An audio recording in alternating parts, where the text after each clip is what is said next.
Mr. Witness, you mentioned earlier na 9 years ka na with the COA ICFAO at meron kang mention that you audited, post-audited certain government agencies.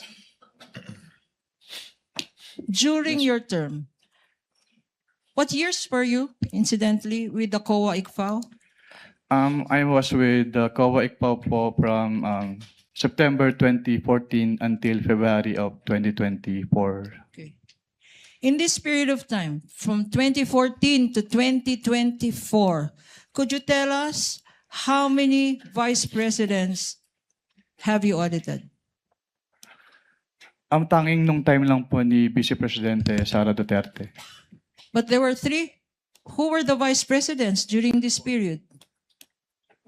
Ang naging mga Vice Presidente po since I assumed with ICFAO in 2014 ay si dating Vice President Binay at si dating Vice President Leni Robredo at yung ating incumbent Vice President po na si Sara Duterte. So 3 vice president, Vice President Binay, Vice President Robredo, at Vice President Sara Duterte. Sino-sino sa kanila ang inaudit mo tungkol sa confidential funds?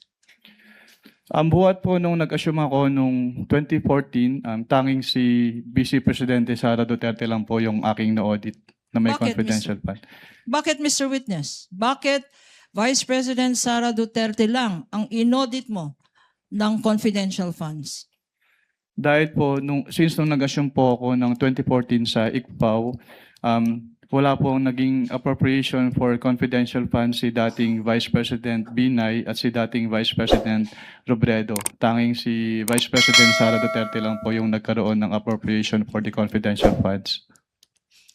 And in the same period of time, 2014 to 2024, kasama ba sa mga national agencies na minention mo ang Department of Education? Yes, ma'am.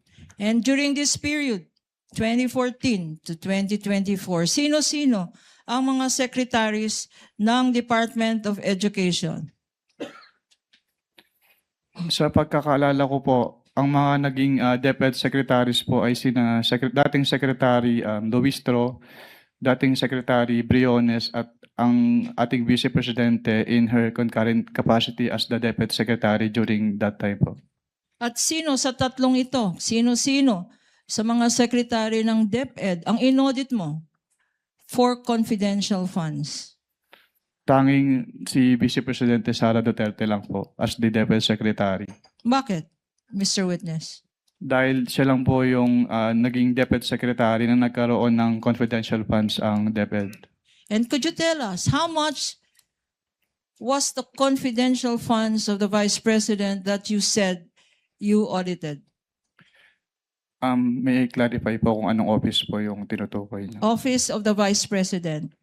Sa Office of the Vice President po, ang kanilang naging confidential fund ay from the 4th quarter of 2022 until 3rd quarter of 2023 ay 125 million pesos per quarter. So ang total po nun ay 500 million pesos. Magkano naman ang confidential funds na inaudit mo sa DepEd, Department of Education? Ang inaudit ko naman po sa Department of Education, since ang kanilang cash advances ay from the 1st quarter of 2023 until the 3rd quarter of 2023, at meron silang 37.5 million pesos quarterly cash advances. So ang naging total po nun ay 112.5 million pesos. Thank you, Mr. Witness. Ngayon, you said that you conducted the post-audit of both offices. Pag nagko-conduct ng post-audit, ano ang rini-require na documents para sa confidential funds? Ang nire-require po namin na documents ay yung mga requirements as provided under the Joint Circular 2015-01 o yung mga tinatawag na liquidation documents po. Ano-ano ang mga liquidation documents na to? Based on the Joint Circular po, yung mga liquidation documents na yun ay yung kanilang liquidation reports, yung disbursement voucher na ginamit nila, yung land bank checks, yung obligation request, yung kanilang physical and financial plan, yung kanilang accomplishment reports po and yung proof of submission known to the Office of the President, the Senate President, and the Speaker of the House, yung certification of the accountable officers on the utilization of the confidential fund, yung designation po ng special disbursing officer kapag hindi si head of agency yung magiging disbursing officer, yung fidelity bond ng accountable officers at yung kanilang specimen signatures po. Okay. Your Honor, please, these liquidation documents submitted by the Office of the Vice President and the DepEd are among the stipulated documents of the counsel for the respondent, Your Honor. But for easy reference, may we also ask permission to flash them on the screen for the better appreciation of the senator judges. And I ask, I'm sorry. Please proceed. And may I ask Attorney Peña to please show these documents to our witness for purposes of comparison. Assisting counsel may approach the witness. Likewise, the respondent. assisting counsel for the respondent. Thank you. If they so wish, this is for the information of the senator judges, given that the documents stipulated earlier were merely enumerated so that the senator judges may be appraised of the documents that have already been admitted to and stipulated to by both parties. Counsel may proceed. Thank you, Your Honor. Since stipulated, there's no need really to compare. But I am showing now to you, and this is being flashed on the screen with the kind permission of presiding judge, a copy of a fiscal financial plan approved on December 13, 2022, marked as Exhibit P-1-14 for the prosecution. And likewise, for the record, on the part of the defense, marked as D-1-23-OVP. That's Yes, correct, sir. Your Honor. Yes, Your Honor. Will the witness please respond? Okay. Sa bottom portion, give me a look. Sa bottom portion,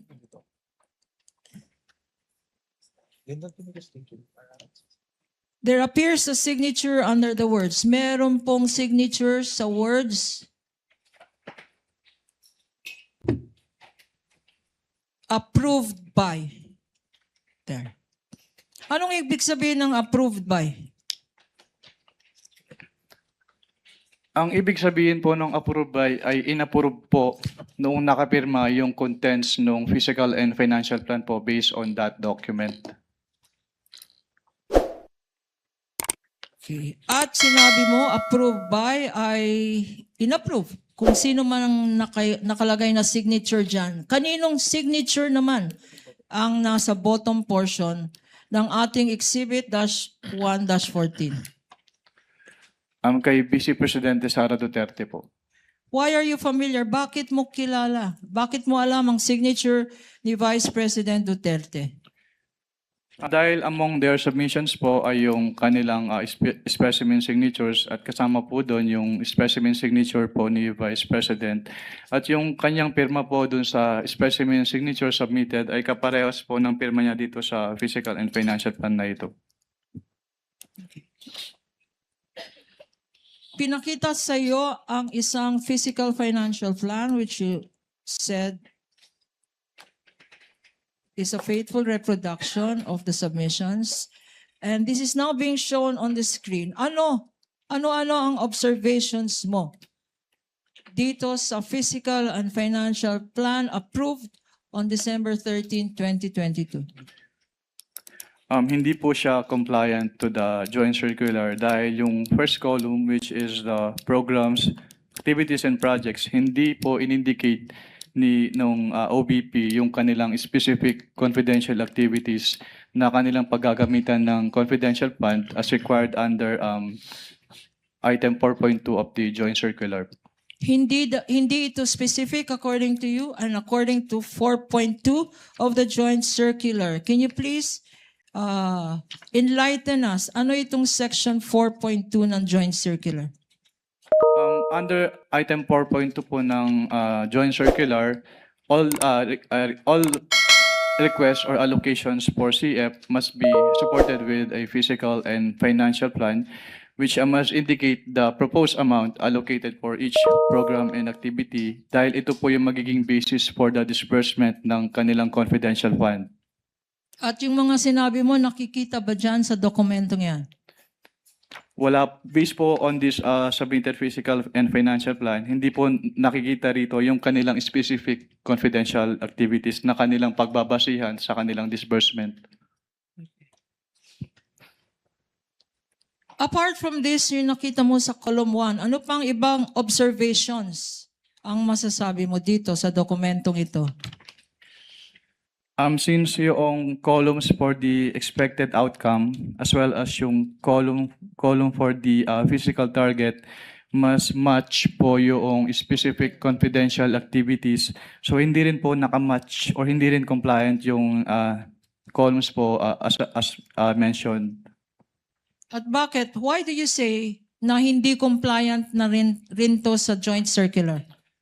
Dahil po since hindi naman in-indicate po dito ni Office of the Vice President yung kanilang specific confidential activities, so hindi po na-match based on the information as presented po sa document na ito, yung laman ng expected outcome at